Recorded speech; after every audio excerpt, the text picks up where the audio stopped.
In Genesis chapter 1 verse 28, it said, and God blessed them, and he said to them, be fruitful, multiply, subdue, replenish, and have dominion. So dominion was given to man as his token from God. In Genesis 1:26, it said, let us make man in our own image, after our likeness. And in the image of God he made man, male and female, he made them both. So man is not a male, man is not a female, man is both male and female. You know, when we say man, we assume that it's the male gender. The first blueprint of man is called a species that carries the image of God. So any species that carries the image of God that is clad with the body is a man. And the token that God gave to that species is the power to rule in the visible realm. So two things happen. If you don't carry the image of God in this vessel, then you are not a man. You may be breathing, you may be talking, and you may be shouting. But the proof that you are a man is that when we look upon you, what reflects from your life is the likeness of God and the image of God. And the second proof that you are a man is not that you are tall and fair. The second proof that you are a man is that you have power to create change. So men were not designed to struggle with earth. Men were not designed to struggle with creation. This is why hardship reduces the quality of a man, because the glory of a man is revealed when he sustains capacity to exercise dominion. So a man who is in the altar of God have no business failing exam.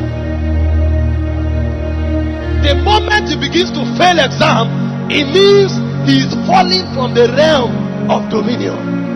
A man has no business struggling in business. The moment he begins to struggle in business, it means he is no longer consistent with the blueprint of Abba. A man has no reason to struggle in ministry. The moment he begins to struggle, it means something is wrong from the foundations. So he has to come back to the studio of eternity and find out what is wrong with this setting that is making it impossible for me to exercise dominion. We don't struggle to exercise dominion. It's our way of life. The way we breathe, that's how we exercise dominion. So if you go to school, passing the exam is not a testimony. That is how, it's just like breathing. If you breathe, you testify.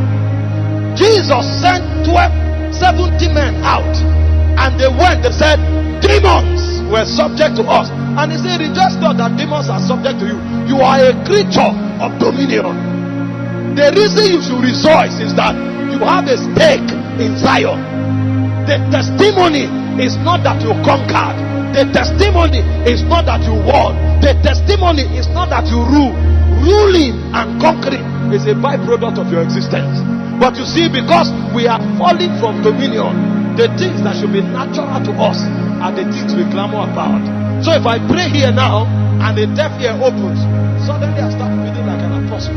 It's not the opening of the deaf ear that makes me a minister. As a believer, I should open deaf ears. If I come here now and the blind eyes open, suddenly I'll start feeling like a champion. It's not the opening of the blind eye, it's natural.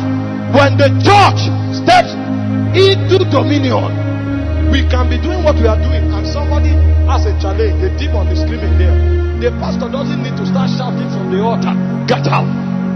The usher standing by can just go and say, keep quiet, you are distracting the service. And it's not a testimony. This is the subject we want to consider. Not that demon is screaming and then they bring him out. What is your name? Where are you from? And waste the whole service. Where we should equip men, we stop the service and allow demons to do shows on the altar. And the demon can take 1 hour from the service. It's a waste of time. When we waste time with demons, it's because we don't know dominion. In fact, attention should not be paid to them. Take them to the back, let them also handle that. We are talking serious kingdom matters. We are opening the secrets and the oracles of God. We are empowering men for assignments that are eternal. Who is this demon to break into our service? Imagine if you are having a family meeting and then your neighbor comes and says, open the door, open the door. And then you stop the family meeting. And then for 30 minutes you are attending to the stranger that came. And then when the stranger finished, you say, let's clap for ourselves. This is what we do most times in church. Service is going on, God is talking, and the demon truncates the service. And then we stop the service for 30 minutes and we are dealing with them. It's a waste of time. Everybody should be able to cast out demons. Everybody should be able to heal the sick. Everybody should be able to succeed in whatever they lay their hands to. They say, whatsoever you do it, you shall prosper. Is the verdict of dominion. But most times, in 10 aspects of our life, there's only one that is working. And then we are running around with that one. No. They say, whatsoever you do it. It's an error if 50% of your life is working. Every aspect should work. Your family should work. Your business should work. In fact, if it's not working, you should be surprised. But in our own case, because we don't understand dominion, when it starts working, that's when we are shocked.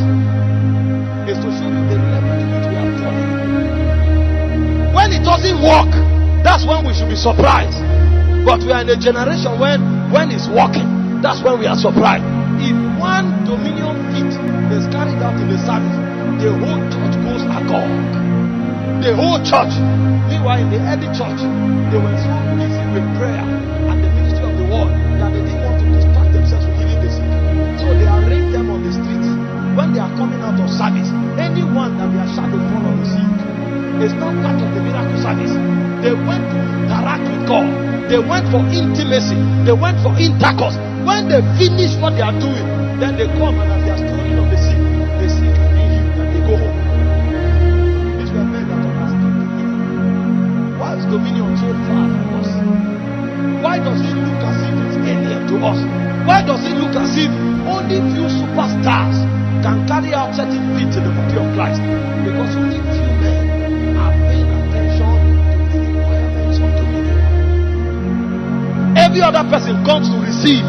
They don't come to learn how to rule. So it looks as if it's only the apostle that does certain things. It's only the prophet that does certain things. It's only the pastor, the evangelist and teacher. It has even become so bad that nowadays even the apostles, prophets and evangelists can't even exercise dominion. So they either fake it or they go to such diabolical powers to do what they should do naturally. Imagine if you are faking breathing. That you want to breathe, then you have to fake breathing.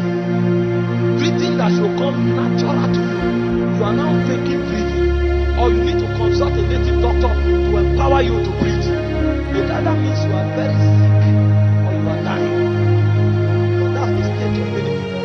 The moment you realize who you are and pay attention to the laws of dominion, it will become natural to you that you are breathing. The Bible said many things did Jesus that were not recorded.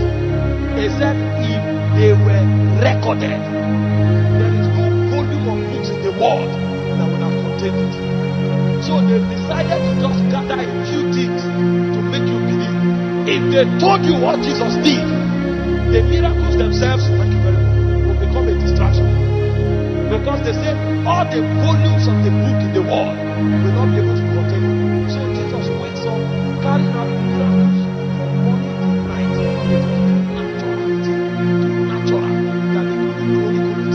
So they did the thing just to make you believe that it's Christ. If they were to write the things he did, not what he preached. So the doings of Jesus were more than the preachings of Jesus. Jesus did more than he spoke. So they had to gather what he said and avoided what he did, so that what he did will not become a distraction. But in our generation, what we do are so scanty that most times we come and we litter everywhere we're talking because we don't know.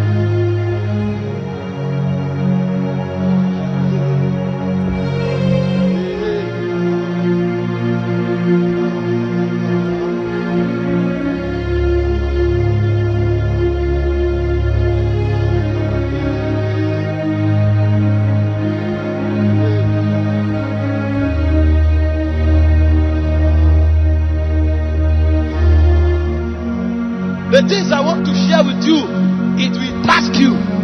So I want to let you know what you will gain before you begin. Because in dominion, you don't lose.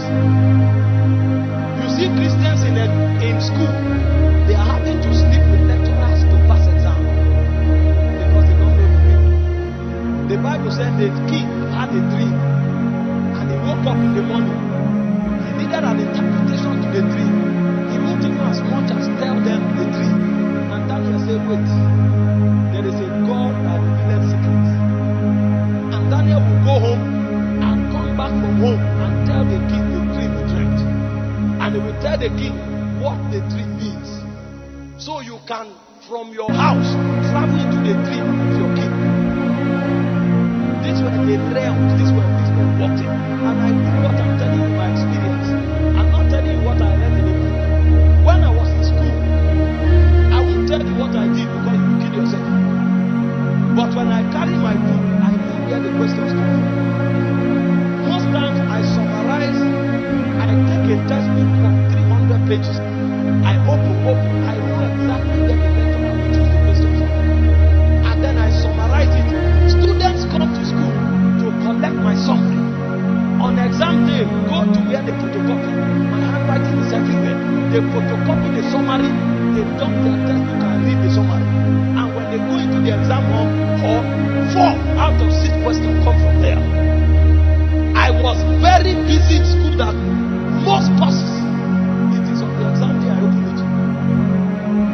Yet I graduated with a 4.0. So I know what I'm telling you. It's my story.